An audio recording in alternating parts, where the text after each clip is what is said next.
আমরা হচ্ছি 90 দশকের মেয়ে। আমাদের সময় যখন আমরা সবাই মিলে ঝগড়া করতাম, কিছু পাবলিক ছিল ঝগড়ায় জিততে না পারলে থুতু দিয়ে পালায়া যাইতো।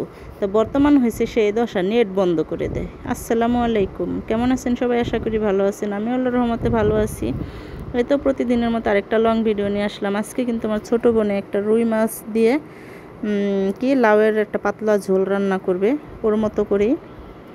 কেননা আমি কোনো কিছুই দেখাই দেবো না, কিছুই করব না। আর আমি অসুস্থ, এই জন্য ও রান্না করবে আজকে। আর ওর মেয়ে বাবুরটা যে হয়েছে, এই জন্য ও একটু ময় মশলা কম খায়। এমনিতে আগেতেই তেল মশলা সব কিছু অনেকটাই কম খায়। আমার থেকে কম খাওয়া ভালো, কিন্তু আমাদের ঘরে একটু বেশি খাওয়া হয়। আমাদের খেতে খেতে একটু অভ্যাস, আমরা একটু ঝাল তেল সব কিছু একটু বেশি বেশি খাই।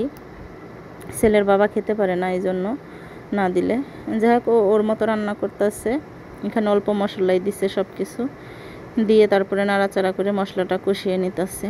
আর দেশের যা পরিস্থিতি, ভিডিও দিতে যায় মুখে বারবার ভয়েস আটকে যেতেছে। একবার 5 মিনিট ভয়েস দিয়ে ডিলিট করে আবারও দিতেছি, কেননা শুধু আমি ভিডিও দিতেছি এইখানে, কিন্তু আজকে আমার মনটা পড়ে রয়েছে আমাদের মেরুল এলাকায়, বাড্ডা এলাকায়। আমাদের এলাকায় আজকে অনেকটা প্রবলেম হইতেছে, অনেকটা মনে হয় যে রণক্ষেত্র শুরু হয়ে গেছিলো। হয়তো দুপুরে শুধু একটা হেলিকপ্টারে 6 সেকেন্ডের একটু ভিডিও দিছি। এটা কিন্তু একটা হেলিকপ্টার ছিল না। আমি 18 বছর ধরে ঢাকায় আছি, এত পরিমাণ হেলিকপ্টার আমি জীবনে দেখি নাই। মনে হয় যে রান্নাঘরে যাইতাছি একটু পরে, হাই হাই এমনভাবে আইতাছি, আমার কি পেটের ভেতর দিয়ে ঢুকে যাবে না কই দিয়ে ঢুকে যাবে, বাসার কি খাটের তলায় যাব না কোন জায়গায় যাব। যদি এইখান দিয়ে ঢুকে, বিল্ডিং তো ভেঙেই ঢুকে পড়বে আমাদের গায়ের উপরে, তাই না? মানে যে এমন অবস্থা শুরু হয়ে গেছে। আর তার থেকে বড় কথা, আমাদের এখানে আজকে অনেক বাচ্চা সব, মানে একজনে মারাও গেছে, একটা ছাত্র মারা গেছে। আর শুনছি কিছু পুলিশও নাকি আহত হয়েছে, আমাদের বাড্ডা থানার পুলিশও আহত হয়েছে। যাই হোক, এখানে অনেকটা ঝামেলা হয়েছে আজকে, সারাদিন অনেক গোলাগুলি হয়েছে, রাস্তা একদমই বন্ধ। আর মানুষের তো, আমাদের তো গাড়ির ব্যবসা, গাড়ি ঘোড়া একদমই চলতে পারতেছে না 3-4 দিন ধরে। অনেকে বলবে তো ইন্টারনেট দিয়ে কী করেন। হ্যাঁ, আজকাল সিএনজি চালক, প্রাইভেট কার চালক যারাই হোক, ইন্টারনেট দিয়ে ওভার চালায়, অভাই চালায়, তারপরে আরও কী কী নাম আছে, যাই হোক এরা এগুলো দিয়েই চালায়। আপনারা হয়তো সবাই জানেন। অনেকে ভাবে যে ইন্টারনেট দিয়ে কয়েকদিন ভিডিও না দিলে, ভিডিও পোস্ট না করলে কি আপনাদের আর্নিং হবে না? না, শুধু ফেসবুক চালানোর জন্য যে ইন্টারনেট দরকার তা না, কেননা সবার বাসায় কিন্তু ওয়াইফাই আছে।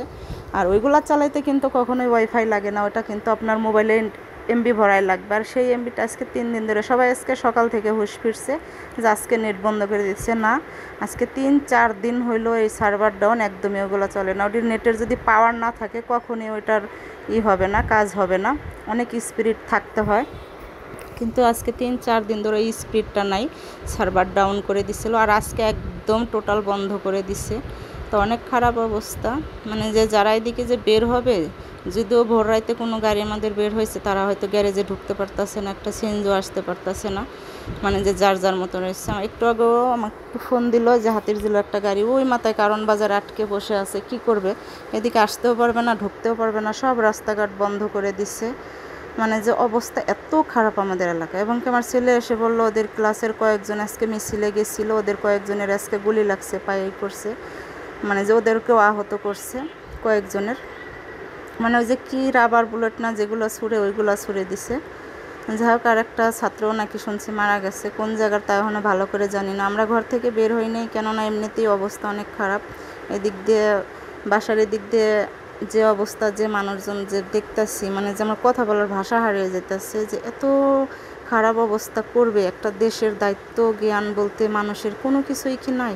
একটা দেশ যে চালায়, তার কি জনগণের প্রতি কোনো দায়িত্ব নাই, কোনো দায়িত্ববোধ কিচ্ছু নাই? এভাবে কিভাবে চলে একটা দেশ? এরকম করে তো চলতে পারে না। যে কোনো জিনিসের জনগণের স্বার্থে তো আপনি আছেন, তাই না? জনগণের কথা চিন্তা করা হলেও মানুষকে একটু শান্তিতে ব্যবসা বাণিজ্য করে খেতে দেন, কেননা কেউ কারোটা খাইতেছে না। ব্যবসা বাণিজ্য করে সেইখান থেকে ট্যাক্স নিয়েই কিন্তু আপনারা চলতেছেন। এই যে পুলিশ বলেন, এই বলেন, সেই বলেন, যেই মানুষের ইনকাম ট্যাক্স দিয়ে আপনারা পুলিশের বন্দুকের গুলি কিনেন, আবার সেইগুলা দিয়ে আবার আমাদেরকে মেরে ফেলতেছেন। কেন? আমরা কি মানুষ না? আবু সায়েদ ভাইয়ের সাথে যেই ঘটনাটা হয়েছে, সত্যিই কি তার পরিবার সেই বিচারটা, ন্যায্য বিচারটা পাবে? আর ওই পুলিশ, তারও তো সন্তান আছে। আল্লাহ বলে বাবা মায়ের পাপের শাস্তি নাকি তার সন্তানে ভোগ করে। ওই পুলিশ কি পারবে তার সন্তানের চোখের দিকে তাকাইয়ে বলতে যে হ্যাঁ আমি নির্দোষ? সে কি বলতে পারবে? যাক, অনেক কথা বলতে ইচ্ছা করে, বলতে পারছি না। যারা আমার ভিডিও দেখেন, যদি ভালো লাগে লাইক কমেন্ট করবেন, খারাপ লাগলে স্কিপ করে চলে যাবেন, কোনো সমস্যা নেই।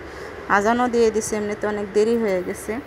সবাই ভালো থাকবেন, আর সবাই আবু সাইদ ভাইয়ের জন্য দোয়া করবেন। আমার ওই ভিডিওটা দেখলে বুক ফেটে আসে। আল্লাহ হাফেজ।